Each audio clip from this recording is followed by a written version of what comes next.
Hello, everybody. Kyle here.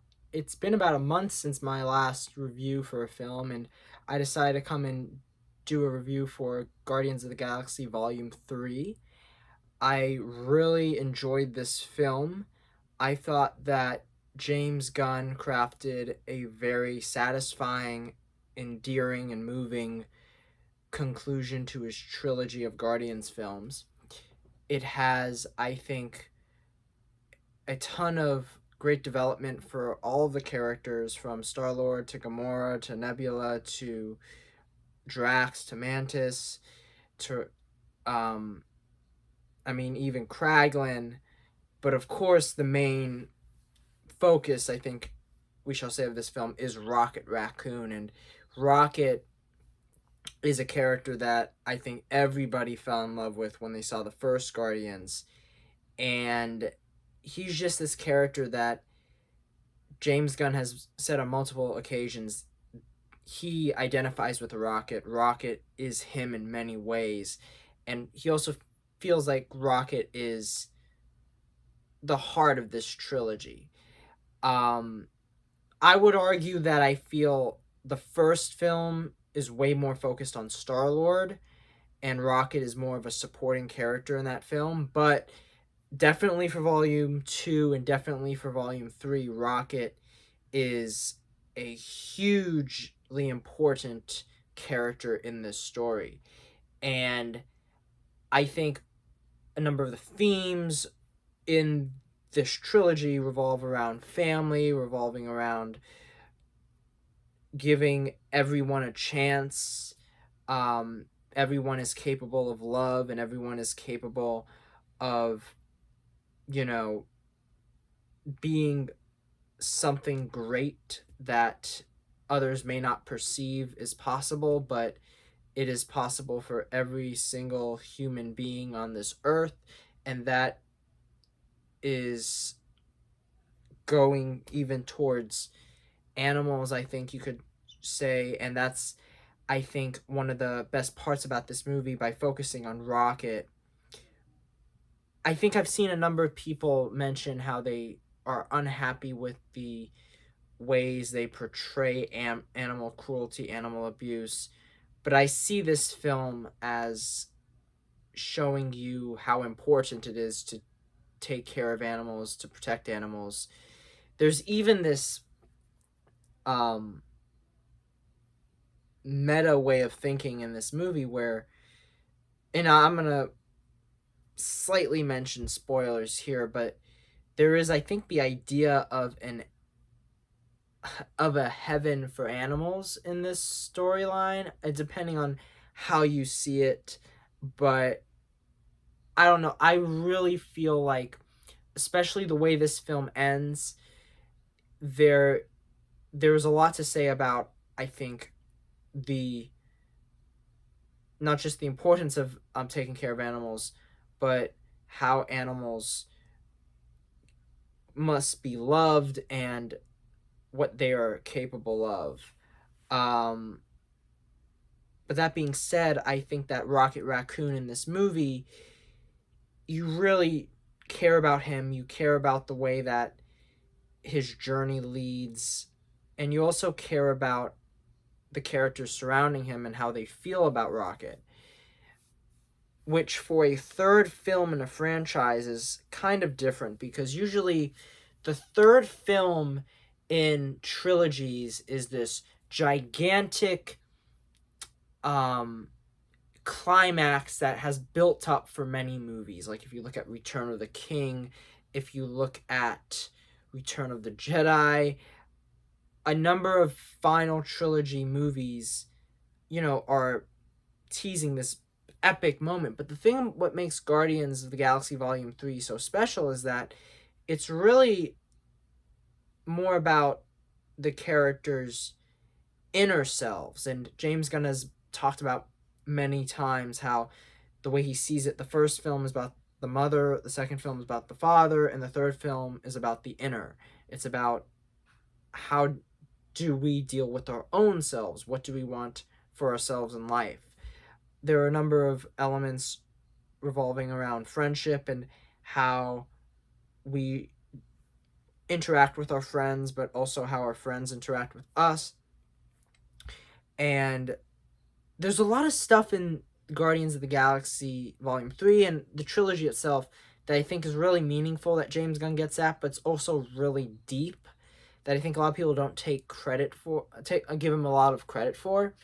I also think that action wise, there are a number of really great action sequences in this movie, especially this hallway um oneer that you can say is partly done by VFX, I would assume, but it is so flawlessly designed that given how much VFX are put into a film, you really have to appreciate what goes into every movie. And here, I can't imagine how long they had been working on just this one sequence in itself.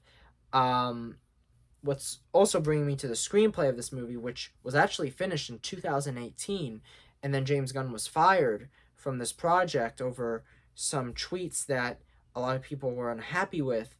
And it's really incredible that we got this movie because there is a world where after James Gunn was fired, he may never have been rehired, I feel. And in that case, I mean, I think they would have used his screenplay, but whoever they got to direct would have had, I think, big shoes to fill because this is James Gunn's franchise and he knows this franchise. He knows these characters and he makes characters like Rocket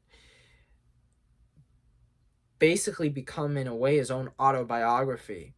And the way they do that, it's something that I think some other MCU films just they don't have that personal touch to them.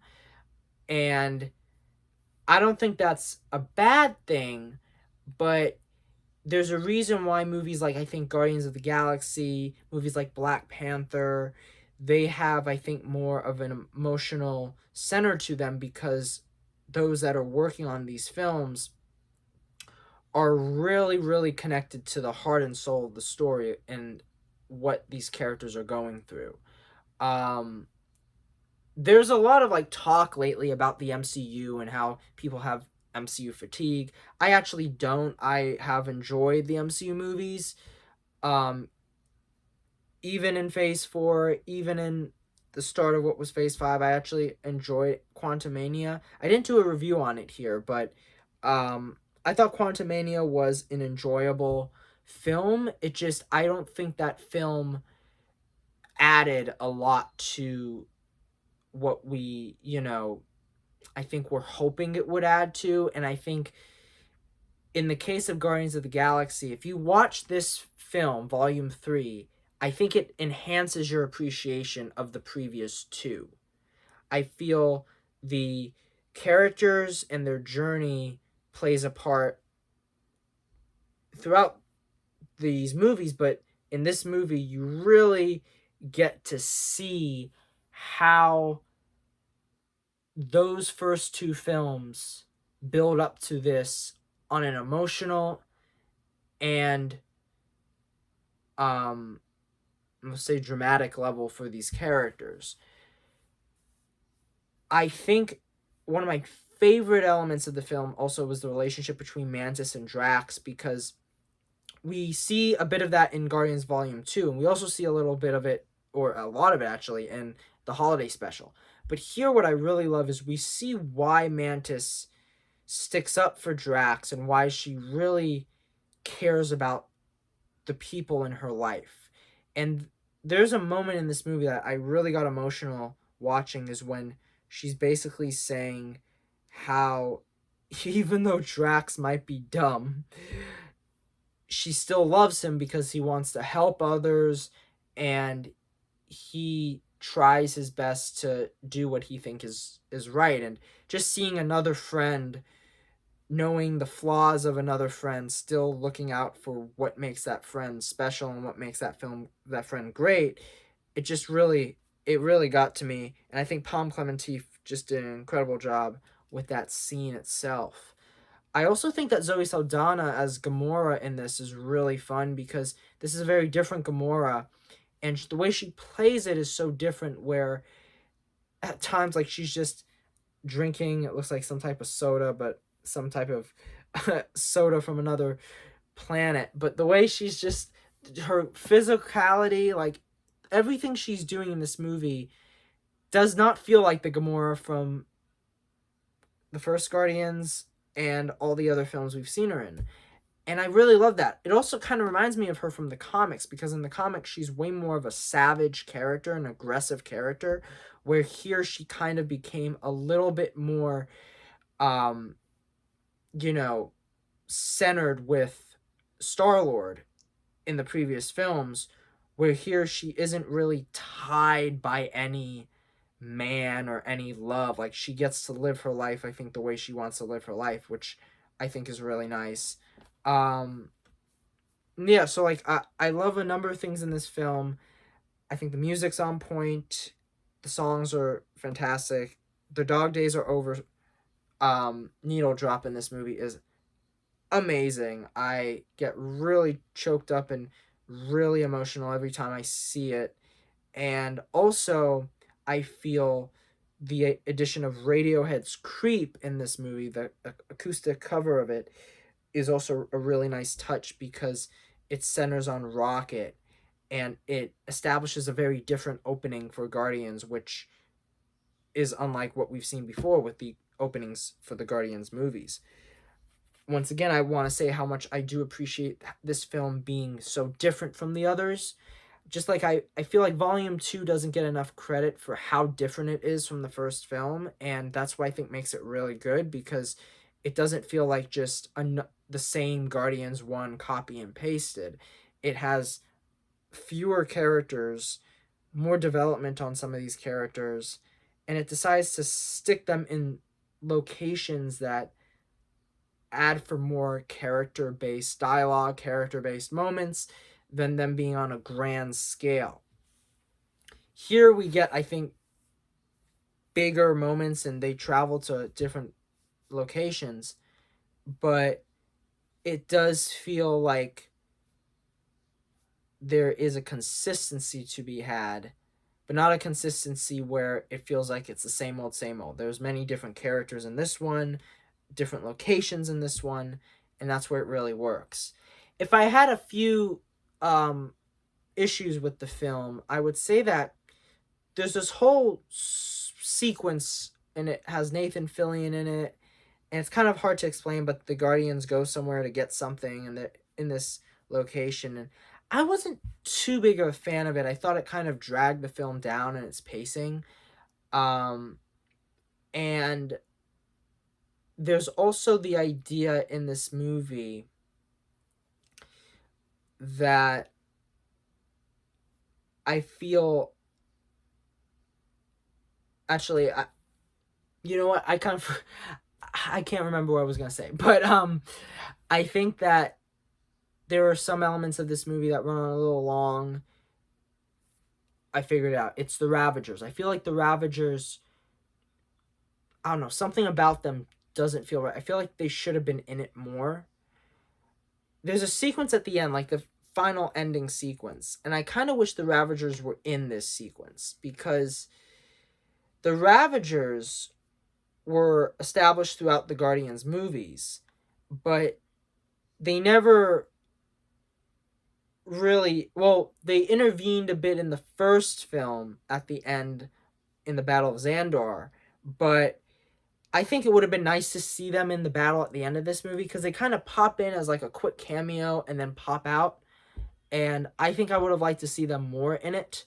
But I think honestly this movie is really enjoyable. It has really moving moments to it, and I want to say that I think the villains in it, I know Adam Warlock, I've seen some criticisms. I really love the character. I thought he was utilized well in the film, and he gets a bunch of laughs in my theater when he's on. And I see this character as much like Obi-Wan Kenobi in The Phantom Menace, as a character that's going to evolve and grow upon multiple films. So just because he wasn't, that important to this film, I'm still happy that he's in it, and I can see him going on to the future of the MCU. And the High Evolutionary, I think it's his first name's like Chuck Woody. I think I'm many of his friends call him Chuck, so I'm just gonna call him Chuck. And he's an incredible actor. He was from Peacemaker. I loved him in Peacemaker, and I love him here. He's a very intimidating villain. There's a line that my friend was saying was a really good line. He says where he's like, "There is no God, and that's why I'm doing what I'm doing," and something on that order, which really cements him in his character. Terrific villain, I think. I wouldn't say he's like a Thanos or a Killmonger or a Loki or even a Winter Soldier, but I would say that he is a villain that really does his job at being menacing, at serving a purpose, and the performance of the actor gives the villain even more to do. Kind of like with Kang, where I think that Jonathan Majors' performance as Kang really like heightened the character. So yeah, I think that this movie is a blast. I think that many people will enjoy it, and I'm so glad that James Gunn got to finish this series on a high note, and I cannot wait to see what he does next for the DCU. So, did you see Guardians? What did you think? Let me know in the comments below, and have a great day, guys. Bye.